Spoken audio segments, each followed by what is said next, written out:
कौसल्या रात्री आपल्या खोलीत झोपली होती. तिची खोली घराच्या दुसऱ्या मजल्यावर होती. खिडकीच्या बाजूला तोंड करून ती आरामात झोपली होती. अचानक ती झोपेतून जागी झाली. तिची नजर खिडकीत गेली आणि ती आश्चर्यचकित झाली. तिने पाहिलं की शेजारच्या विमलाची नवीन सून पायल खिडकीतून खोलीत बघत होती. कोण कोण आहे तिकडे? पायल आहे का? खिडकीतून पायलचा चेहरा लगेच गायब झाला. कौसल्या लगबगीने लगेच खिडकीजवळ गेली. कोण कोण आहे? पायल तू आहेस का? पण कौसल्याला कोणी दिसलंच नाही. ती खिडकी बाहेर वर खाली आजूबाजूला चौफेर बघत होती. तिला रात्रभर झोपच आली नाही. दुसऱ्या दिवशी सकाळी सकाळी ती विमलाच्या घरी गेली. अगं कौशल्या, ये ये, काय झालं? आज सकाळी सकाळीच घरी आलीस? घरातली चहा साखर संपलीये का? नाही नाही, चहा साखर नाही, माझी मेंटल पीस संपलीये. Mental peace? ते काय असतं? ही काय नवीन पद्धतीची डिश आहे का? नाही नाही, मेंटल पीस म्हणजे मानसिक. सोड तू ते, तुला नाही कळणार ते. तुझ्या सुनेला बोलव. नवीन सुनबाई, अगं ए पायल, कौसल्या काकी आलीये बघ तुला भेटायला. बाहेर ये जरा. काय झालं कौसल्या काकी, इतके सकाळी सकाळी आलात? मी तर झोपले होते. हो ना, रात्रभर जर लोकांच्या खोलीत डोकावत राहिलीस तर दिवसा झोपूनच राहणार ना. लोकांच्या खोलीत डोकवायचं? हे काय बोलताय तुम्ही कौसल्या काकी? हो कौसल्या, हे काय उलटसुलट बोलतीयस तू माझ्या नवीन सुनेबद्दल? मी काल रात्री साफ साफ माझ्या नजरेने तुझ्या सुनेला माझ्या खिडकीच्या बाहेर पाहिलं होतं. गेल्या 3 रात्रीपासून हे सगळं चालू आहे. काय? तुमच्या खोलीच्या बाहेर? पण तुमची खोली तर दुसऱ्या मजल्यावर आहे. हो ना, तेच तर. तिथे काय माझी सून उडत जाणार आहे की मी जादुई शक्तीने माझे पाय लांब करणार आहे? कौसल्या गप्प बसली. तिला गप्प बसलेलं बघून विमला म्हणाली, कौसल्या, तू झोपेत होतीस. तुला काहीतरी स्वप्न पडलं असेल. जा, तू घरी जा आणि चहा पी. नाही नाही, मी चहा करून आणते. कौसल्या काकी माझ्या हातचा चहा पितील. कौसल्याकडे बोलायला आता काहीच उरलं नव्हतं. पण तिला नक्की आठवत होतं की तिने खिडकी बाहेर पायललाच बघितलेलं होतं. पण पायल असं कसं करू शकते हे काही कौसल्याला समजत नव्हतं. पायलच्या लग्नाला केवळ 2च आठवडे झाले होते. पायलने विमलाचा मुलगा राहुलशी लव्ह मॅरेज केलं होतं. पण लग्नाआधी केवळ 1च महिनाभर त्या दोघांची भेट झाली होती. लग्नानंतर पायल जेव्हा या घरी आली होती तेव्हाच कौसल्याला ती अजिबात आवडली नव्हती. पालकच्या चेहऱ्यावर एक वेगळीच चतुराई दिसत होती. कौसल्याने मनातल्या मनात विचार केला, या मुलीला बघून मला काहीतरी विचित्रच फिलिंग येतंय. मला असं का वाटतंय की मी या मुलीला कुठेतरी पाहिलंय म्हणून. कौसल्याच्या मनात शंका होती. काही दिवस चांगले गेले. पण एका रात्री कौसल्याने अचानक खिडकीच्या बाहेर पायलचा चेहरा पाहिला. ती घाबरली तर होतीच, पण झोपेत असल्यामुळे असं झालं असेल म्हणून या चुकीकडे दुर्लक्ष केलं. पण त्यानंतर लागोपाठ 2 दिवस तिने पायलचा चेहरा पाहिला आणि मग त्यानंतर ती विमलाच्या घरी पायलला भेटण्यासाठी गेली. पण पायल आणि विमलाने ही गोष्ट हसण्यावारी नेली. त्यांच्या जागी दुसरंही कोणी असलं असतं तर कदाचित त्यांनीही हसण्यावारीच नेलं असतं. असं खरंच होऊ शकतं का? पण कौसल्याच्या मनात भीती बसली होती.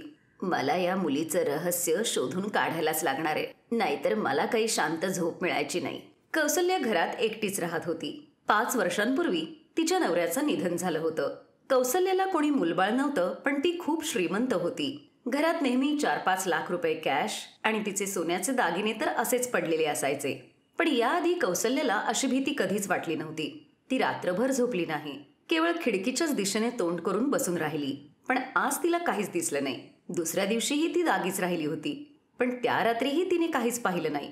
तिसऱ्या दिवशी तिला थोडीशी झोप आली. ती बसल्या बसल्याच डुलक्या खात होती. तिने डोळे उघडताच पाहिलं की खिडकीजवळून एक चेहरा पटकन खाली लपला. ही पायलच आहे. माहित नाही तिला काय हवंय ते. मी हिला कुठेतरी पाहिलंय, पण मला आठवत नाहीये कुठे पाहिलंय ते. कौसल्याला झोप आली नाही. सकाळी सकाळी ती चहा घेऊन टीव्ही समोर बसली. जरा बातम्या बघते. डोक्यात केवळ ती पायल आणि पायलच फिरतीये. बातम्या बघितल्यावर जरा डोकं हलकं तरी होईल. कौसल्याने टीव्ही ऑन केला आणि बातम्या बघून ती आश्चर्यचकित झाली. बातमी देणारा माणूस सांगत होता, वृद्ध आजी आणि आजोबा सावधान रहा. तुमच्या घरातही दरोडा पडू शकतो. दरोडेखोराचा चेहरा अजून कळाला नाही, पण अशी माहिती मिळालीये की हा पुरुष नसून एक महिला आहे. ही स्त्री खास करून श्रीमंत आजी आजोबांना आपलं टार्गेट बनवते. आणि अजून एक विचित्र गोष्ट समोर आलीये. ती आपल्या जादुई शक्तीने ती आपले पाय 10 फूट लांब करू शकते. कसे ते आम्हाला माहित नाही, पण ज्या घराला ही टार्गेट बनवते त्या घरात ती वेगवेगळं रूप घेऊन जाते. कधी सेल्स गर्ल तर कधी कामवाली, आणि कधी कधी तर ती त्या घरातल्या मुलाशी लग्न देखील करते. हे ऐकून कौसल्याच्या अंगावर काटाच आला. तिला काहीतरी आठवू लागलं. अरे मला आठवतंय आता. 2 महिन्यांपूर्वी एक मुलगी आली होती माझ्याकडे काम मागायला, पण मी तिला नाही म्हणून सांगितलं. ती मुलगी पायलच होती, म्हणूनच मला तिला पाहिल्यासारखं वाटत होतं सारखं. सत्यानाश, इथे तिची डाळ शिजली नाही म्हणून तिने विमलाच्या मुलाला पकडलं. म्हणजे माझ्या घराच्या जवळ राहू शकेल ती. मला आत्ताच पोलीस स्टेशनला जायला पाहिजे. कौसल्या लगेच पोलीस स्टेशनमध्ये गेली आणि तिने पोलिसांना सगळं सांगितलं. पोलिसांचा स्टाफ वेगळ्या ड्रेसमध्ये येऊन आजूबाजूला लपून बसले. कौसल्या रात्री झोपायचं नाटक करू लागली आणि तेव्हाच पायल बाहेर आली आणि आपले पाय लांब करू लागली. ते बघून पोलीस आश्चर्यचकित झाले. ते पुढे आले आणि पायलचे दोन्ही पाय त्यांनी एका चेनने बांधले. आता काय करशील ग तू? हा, लांब पायाची दरोडेखोर, चल सोडा मला, प्लीज सोडा मला. कौसल्या खाली आली. मला पहिल्यापासूनच हिच्यावर शंका होती. घेऊन जा हिला, हिने खूप भोळ्या भाबड्या लोकांना लुटलंय. पोलिसांनी पायलला अरेस्ट केलं. त्यानंतर लांब पायांची पायलने कधी कोणाला लुटलं नाही. तिला आयुष्यभर जेलमध्येच राहावं लागलं. विमलाने कौसल्याला मिठी मारली, कारण कौसल्यानेच तिची पायलपासून सुटका केली होती. त्यानंतर सगळी वृद्ध माणसं अगदी आनंदाने आरामात राहू लागली.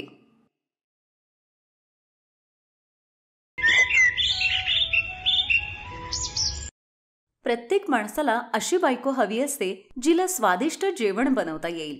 पण इथे मोहनला अशी बायको मिळाली होती जी केवळ आणि केवळ खातच राहायची. आणि जास्त खाण्यामुळे तिचं वजन इतकं वाढलं होतं की तिला बसल्यावर उठता सुद्धा येत नव्हतं. पण तरीही ती खाणं काही सोडत नव्हती. रात्रंदिवस ती केवळ खातच राहायची. खरं तर लग्नाच्या वेळी मोहनला हे माहीत नव्हतं की त्याची बायको किती खादाड आहे. त्याचं अरेंज मॅरेज झालं होतं. लग्नाच्या आधी तो आपल्या बायकोला म्हणजे शेफालीला कधीच भेटला नव्हता. एका नातेवाईकांच्या सांगण्यावरून त्याने शेफाली बरोबर लग्न केलं होतं.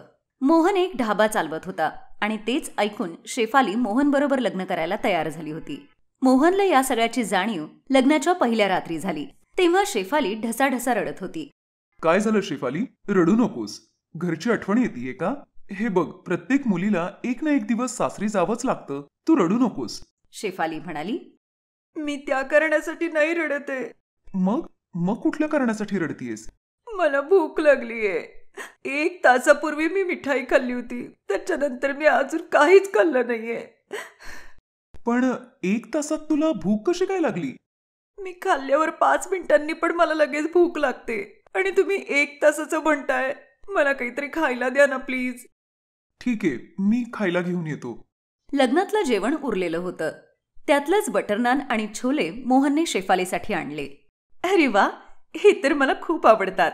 शेफालीने अवघ्या काही मिनिटातच 10 बटर नान संपवले आणि मग म्हणाली, अजून नान घेऊन ये ना.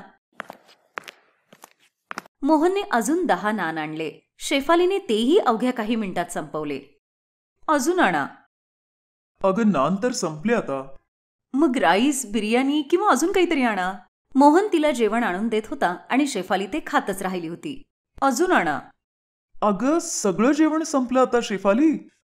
मला काही माहित नाही. मला अजून खायला हवंय. मला मॅगी बनवून द्या नाहीतर.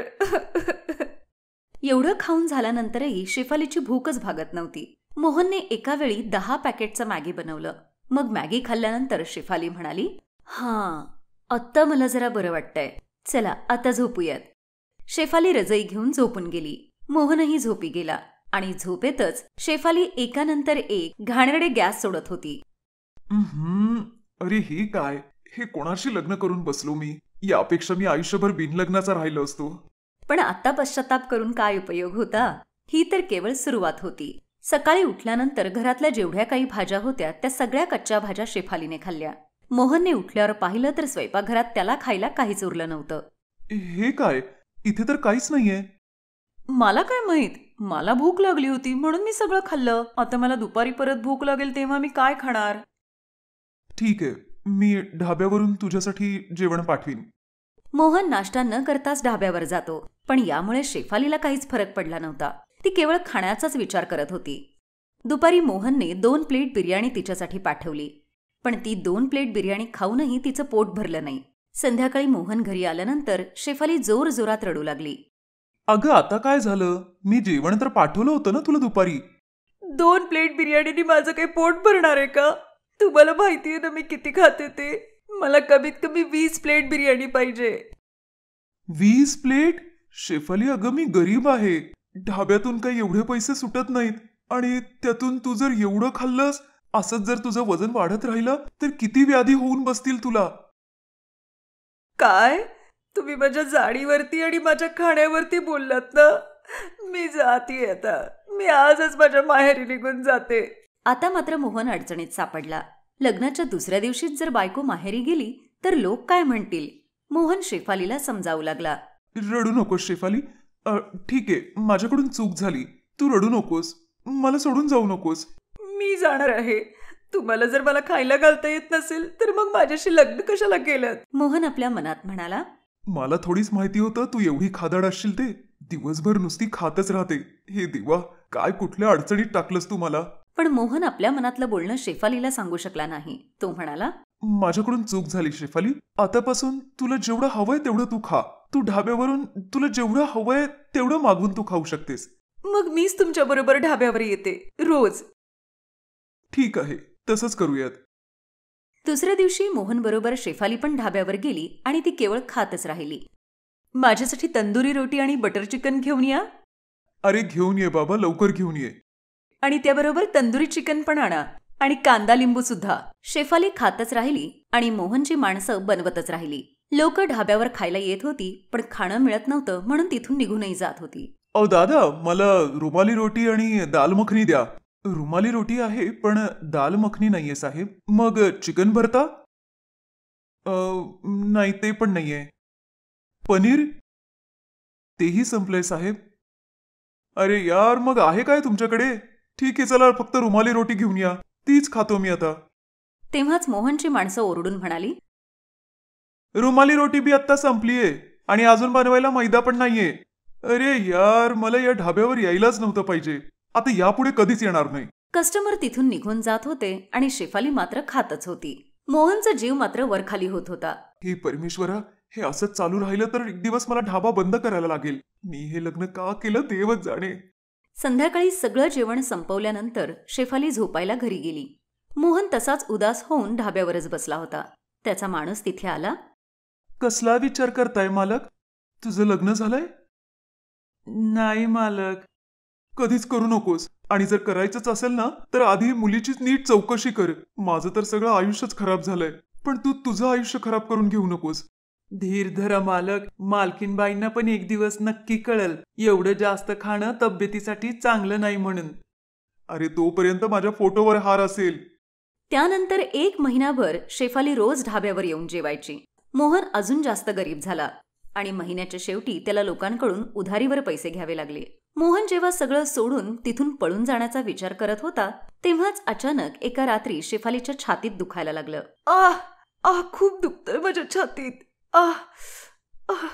शेफाली आपल्या छातीवर हात ठेवून तशीच बसली होती. मोहनने लगेच तिला हॉस्पिटलमध्ये नेलं. शेफाली, तुम्हाला छोटासा हार्ट अटॅक येऊन गेलाय. Heart attack? पण का? कसं काय? आता तर माझं वय किती लहान आहे. पण हार्ट अटॅक तुमचं वय बघून येत नाही. तुम्हाला हे सगळं खाणं बंद करावं लागेल. तुमच्या शरीरात कोलेस्ट्रॉलचं प्रमाण खूप जास्त आहे. मला एवढ्या लवकर मरायचं नाहीये. मला नाही मरायचंय. तुमचं खाणं बंद करावं लागेल, नाहीतर पुन्हा हार्ट अटॅक येईल. आणि त्यानंतर ती पूर्णपणे बदलली. तिने खाणं खूप कमी केलं आणि आपली जाडी कमी करण्यासाठी ती ढाब्यावर काम करू लागली. त्यामुळे मोहनचाही फायदा होऊ लागला. हळूहळू लोकांची गर्दी वाढू लागली आणि मोहनचाही फायदा होत गेला. बघता बघता खादाड बायको अगदी बारीक झाली आणि त्यानंतर मोहन आपल्या बायको बरोबर आनंदाने राहू लागला. Best buddies.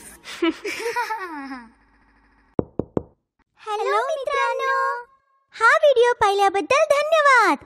जर तुम्हाला हा व्हिडिओ आवडला असेल तर कृपया लाईक, सबस्क्राईब आणि कमेंट नक्की करा. आणि हो, शेअर करायला पण विसरू नका.